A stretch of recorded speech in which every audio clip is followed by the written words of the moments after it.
우연히 채널을 돌리다가 저의 얼굴을 보셨다면 당신은 행운합니다. 행운아 맞죠. 진짜요? 예. 신부님? 왜요? 이름이 빛나라는 이름을 가진 분이 그렇게 네. 흔치가 않거든요. 예. 굉장히 빛나야 될 것 같은데요. 덜 선? 빛날 때도 있어요. 그러면 영어로 하면 선이에요? 김선? 샤이니? 샤이닝? 네. 멋있어요. 네. 저 빛나보도록 최선을 다해 보겠습니다. 예. 자, 오늘도요, 신부님과 함께 신부님께 의지해서 평소에 궁금했던 신앙에 관한 의문점들 속 시원하게 풀어보도록 할게요.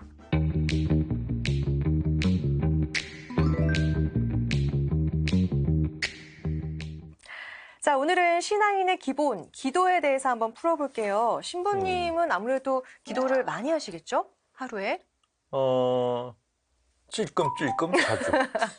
찔끔찔끔 자주. 네, 어떤 신부님들은 성당에 네. 들어가면 뭐 1시간, 2시간 앉아있나 그러는데 저는 도저히 그렇게 앉아있는 체질이 아니라서 그냥 생각날 때마다 뭐 주로 걸어가면서 많이 해요. 아, 예. 왜 여쭤보냐면 저도 사실 아침 일어나서 성바 성자 이거 잘 안 되거든요. 눈 뜨면 밥하기 바쁘고 막 아이들 학교 보내기 바쁘고 이래서 사실 정해놓지 못하고 있어서 약간 한편으로는 내가 잘못하고 있는 거 아닌가? 이런 생각을 할 때가 잘못한 많아요. 건 아니고 그냥 뭐 보통 의사 선생님들이 그러잖아요. 규칙적인 식사를 하는 게 좋다고. 네네. 근데 기도도 똑같거든요. 규칙적으로 하는 게 좋다 그러는데 네. 근데 음식은 안 먹으면 이제 배가 고픈데 이게 기도는 안 해도 별로 느낌이 없단 말이죠. 그리고 기도는 내가 마음이 이렇게 딱 땡겼을 때 하면은 정말 이렇게 열성을 다해서 하게 되는데 이게 그냥 의무적으로 이렇게 그 시간 되면 한다 그러면은 이렇게 맛없는 기도를 하게 된다는 거죠. 의무감으로. 그렇죠. 네. 보통 보면은 저도 운전할 때 많이 네. 하거나 아니면 어디 이동할 때 중간중간에 묵주 이렇게 돌리거나 묵주 기도하거나 이럴 때가 많거든요. 네. 운전할 때 막 성질 나거나 그러지 않아요? 성질나, 원래 운전할 때 이렇게 호르몬이 분비돼가지고 네네. 분노가 올라오는 게 정상이거든요. 예, 다행입니다. 그래서 저도 이제 그래서 운전하면서 묵직이들 많이 해요. 이렇게 뭐 정확하게 하는 게 아니고 내가 욕하지 않게 해주시고 다른 놈이 내 앞에 끼어들지 않게 해주시고 이런 기도를 주로 많이 하죠. 왠지 낯설지 않은 그런 기도네요, 신부님. 예. 신자가 아닌 분들이 가끔 질문해 오실 때가 있어요. 왜 기도를 해야 되냐 이러면은 말문이 탁 막힐 때가 있거든요, 신부님. 어떻게? 일단 영성심리학자들 얘기로 기도는 건강에 좋다라고 얘기를 합니다. 그러니까 기도는 조용한 곳에 들어가서 내가 가만히 앉아 있는 것이거든요. 네네. 우리가 평소 일상생활을 살 때는 마음 안에 먼지들이 가득히 차 있어요. 네. 잡다한 생각들을 차 있는데 그 생각들이 사람을 지치게 만들어요. 근데 기도하러 들어가면 그런 생각을 내려놓을 수가 있거든요.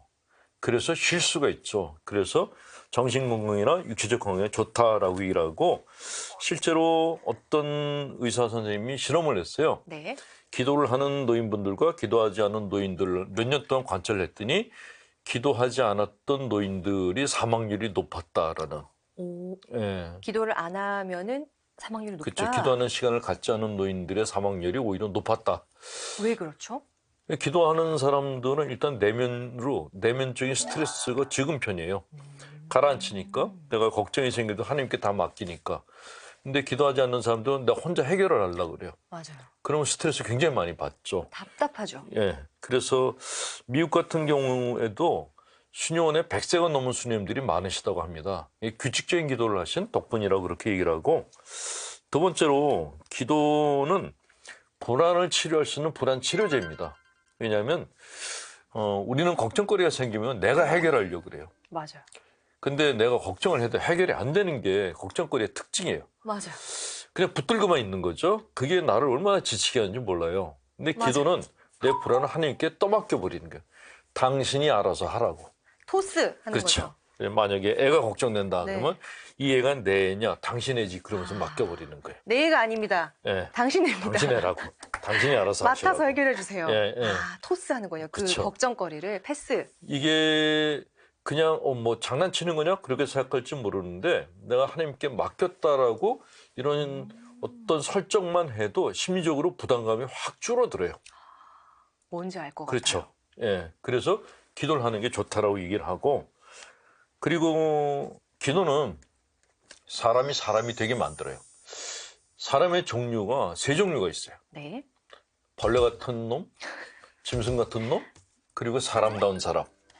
이게 네. 인간의 뇌 구조 때문에 그렇다고 합니다. 앞에 두 개는 비슷한 거 아니에요? 앞에 뇌, 벌레 같은 사람. 네, 벌레. 그거는 이제 사람의 뇌 중에 파충류의 뇌가 있다 그래요. 그리고 그 옆에 포유류의 뇌가 있고 네네. 영장류의 뇌가 있다고 합니다.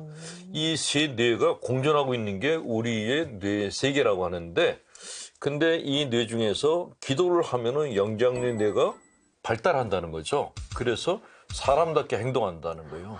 근데 기도를 하지 않고 오로지 뭐 돈만 벌려고 하거나 자기만 잘 살려고 하나 그러면은 이 포유류의 뇌하고 파충류의 뇌가 커진대요. 그러면 진상이 된다는 거죠, 나중에. 갑자기 떠오르는 몇 명이 그렇죠. 있네요. 그래서 네네. 아이들이 어릴 때부터 종교를 갖고 친구들하고 같이 기도 생활하고 약한 친구들을 돕게 만드는 이것이 영장류의 뇌를 키우는 가장 좋은 방법이다라고 얘기를 하는 것입니다. 네. 또 하나는 기도는 하나님께 내 길의 가이드를 맡겨드리는 거예요. 근데 하나님이 주님께서 그 복음에서 그러셨잖아요. 예, 자식이 뭘 달라 그랬는데 네. 나쁜 걸 줄 그런 부모가 어디 있겠느냐 그런 얘기를 하셨는데 우리가 당신께 기도를 하는데 당신이 우리를 나쁜 길로 끌어갈 리가 없거든요. 그렇죠. 그러니까 내 인생길의 가이드가 누구냐, 하나님이냐 누구냐 하는 것이 중요한데 기도는 가이드를 하나님으로 설정하는 그런 시간이다라고 얘기를 하고 네. 마지막으로 기도를 하게 되면은 시야가 넓어져요. 기도라는 거는 내가 성모님과 대화를 하는 거예요. 네.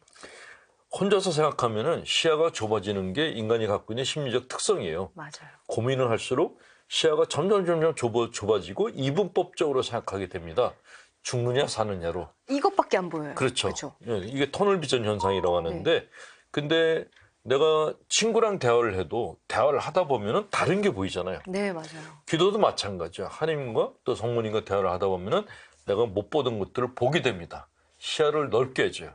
그래서 기도를 하시는 게 좋다라는, 신자가 아니시더라도 기도 시간을 갖는 것이 좋다라는 그런 말씀을 드리는 것입니다. 네. 가끔 이런 생각 들기도 해요. 기도를 물론 하지만 주로 뭐 내가 원하는 것들을 기도할 때가 많잖아요. 그러면서 근데 하느님은 전지전능하신 분이고 내 마음 다 아실 텐데 과연 기도가 필요할까?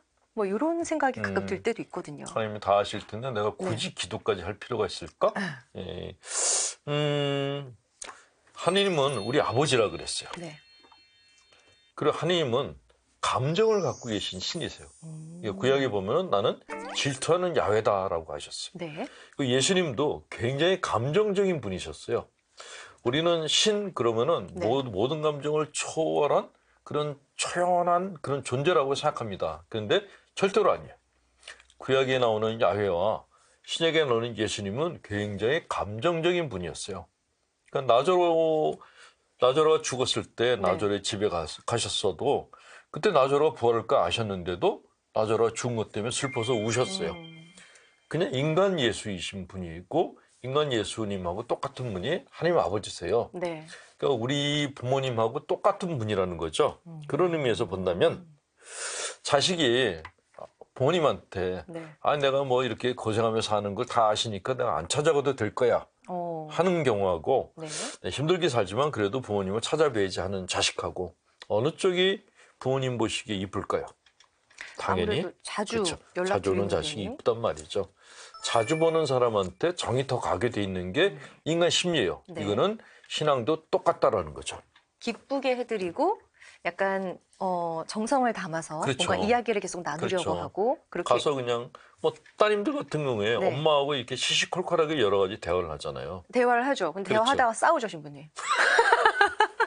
에이, 다시 얘기 안 해. 에이, 몰라 이렇게 하는 근데 경우도 그다음에 있죠. 또 찾아가잖아요. 또 찾아가죠. 그렇죠. 좀 이따가. 이제 그러면서 엄마와 자식 간에 그 정이 생기거든요. 근데 자식들이 뭐 엄마하고 만나면 할 얘기도 없는데 그래도 안 찾아가면은 그 거리가 멀어진단 말이죠. 맞아요. 사람들은 얼굴을 자주 보면 정이 들지만 안 보면 잊어버리게 돼요. 이건 신앙도 똑같다라고 생각하시면 됩니다. 예. 다 알고 계시더라도 계속 찾아보고 이야기 나누고 그렇게 그렇죠. 해라라는 말씀이었고요. 근데 이건 제 얘기는 아니에요. 다른 사람 얘기인데요. 기도할 때 그렇게 자꾸 딴 생각이 많이 든대요. 뭐 기도를 시작했는데 나 불 위에 뭐 올려놨나? 공과금 냈나? 뭐 이거 체크했나? 뭐 애는 언제 오나? 막 이런 것들. 제 얘기는 아니에요. 분심이 너무 많이 든다고. 제 얘기가 아니라는 거 왜 이렇게 강조를 해요? 더 의심스럽네. 들은 얘기. 기도 중에 그렇게 분심이 많이 드는데 왜 어떻게 해야 돼요? 분심은 가고 고해서에서 신자분들이 분심을 했다고 죄를 지었다고 고백하는 분들이 계신데 분심은 죄가 아닙니다. 분심은 그냥 먼지 같은 생각이에요. 그러니까 우리 마음은 의식과 무의식으로 돼 있거든요. 근데 이 의식이 외부에서 오는 정보들을 갖다가 걸러요. 네. 그 쓰레기 같은 정보들은 의식 안에 두지 않으려고 그래요. 그 버려요. 네네. 근데 이 버리는 쓰레기통이 무의식이에요. 네. 무의식 안에 이걸 버리면은 이 무의식에 쓰레기들이 이렇게 담겨져 있는데 네. 얘네들이 기도할 때 그 쓰레기들이 떠올라요. 네네. 그게 분심이에요. 그러니까 이거는 없앨 수도 없어요. 기도하다 분심이 들더라도 신경 쓰지 말고 그냥 끝까지 기도를 하시는 게 좋고 분심을 없애겠다고 막 머리를 흔드는 분들이 있어요. 안 돼, 이러면 안 돼. 예, 그렇죠. 네. 아니면은 분심이 들었다가 처음부터 다시 하는 분이 있어요. 예, 그거는 믿음이 깊은 게 아니라 강박증에 걸린 거예요. 완전 강박증. 예, 그걸 치료하는 방법은 분심이 들더라도 끝까지 다 하는 게 그게 치료 방법입니다. 예. 그렇군요. 그리고 만약에 어떤 사람이 나한테 이제 나를 만나러 오겠다 그러는데 자기가 때가 꼈다고 계속 씻고 앉아 있는 사람이 있어요. 그 사람하고 옷이 허술근하지만 그래도 날 보고 싶어서 그냥 찾아온 사람하고 누가 더 반가울까요? 찾아오는 사람이에요. 네네. 만날 수 있는. 그렇죠. 우리가 하나님을 만나러 가는데 완벽한 상태로 가는 거는 불가능해요. 그냥 분심투성이인 채로 허물투성이인 채로 가는 게 맞아요. 이거는 기도도 마찬가지라는 거죠. 하자가 있는 상태에서 기도하는 게 정상입니다. 분심이 들더라도 기도는 끝까지 하시기 바랍니다. 네네. 우리가 제 얘기는 아니지만 분심이 드는 게 근데 제 얘기는 아니라는 얘기를 벌써 3번째 얘기를 하고 있어서 더 의심이 되는데. 강박증이 있나 봐요. 이건 내 얘기 아니다. 분심이 들면 그냥 분심이 들었구나. 그냥 놔두고 끝까지 이어가라. 네. 그렇죠. 끝까지 알겠습니다. 해야죠. 네. 자, 주변을 보면요. 아무리 기도해도 이루어지지 않는 것들이 있다. 하느님이 내 얘기를 듣고 계신 게 맞나? 이런 의문점이 생기는 분들 계세요. 기도하다가 이거 진짜 맞나? 아닌가? 회의를 느끼는 분들께는 어떻게 말씀해 주세요? 그러면 이제 역으로 내가 빛나 씨에게 물어볼게요. 자식이 엄마한테 뭘 해달라 그랬어요. 네네. 안 돼. 바로 다 해주나요? 아니요. 아니죠. 네. 어떤 거는 안 된다 그러고 어떤 거는 기다려봐 그러죠. 네네. 기도도 마찬가지죠. 우리가 하나님께 청했는데 하나님이 즉각적으로 해줄 수 있는 게 있고 아닌 것 같은 것도 있고 시간이 필요한 것도 있다는 거죠. 그런데 문제는 우리는 하나님을 자판기로 알고 있어요. 기도만 하면은 뭐가 바로 나오길 기다리고 있어요. 돈을 넣는데 왜 물건이 안 나와? 이게 기도를 했는데 왜 응답이 없어 하는 얘기하고 똑같은 얘기인 거예요. 맞네요. 그러니까 이런 생활을 하는 것 자체가 사실은 철부지 같다라는 그런 생각이 들고 또 하나는 늘 주의 기도하면은 주님 뜻대로 이루어지게 해달라고 기도해요. 그런데 그 기도를 몇 번을 했으니까 내 뜻대로 되게 해달라는 하는 이런 기도의 역설이 있어요. 하나님 뜻대로 되게 해달라 그랬다가 결론은 내가 당신 뜻대로 해달라게 한 기도를 10번 했으니까 내 뜻대로 되게 해달라고 하는 이런 역설이 이게 참 웃기는 거란 말이죠. 내 뜻을 고집하는 거죠. 그렇죠. 네. 그러면 여신부님 어떻게 하면 제대로 기도를 할 수 있는 거예요? 방법 좀 알려주세요. 물음에 문제가 있는 게 많은 신자분들이 제대로 된 기도를 어떻게 하면 될까요? 그러는데 제대로 된 기도는 없어요. 없어요? 그러니까 사람과 사람이 대화하는데 제대로 된 대화가 어떤 거죠? 없죠. 그때 달라요. 네네. 기도는 그냥 자기 마음 상태에 따라서 하는 게 가장 적합해요.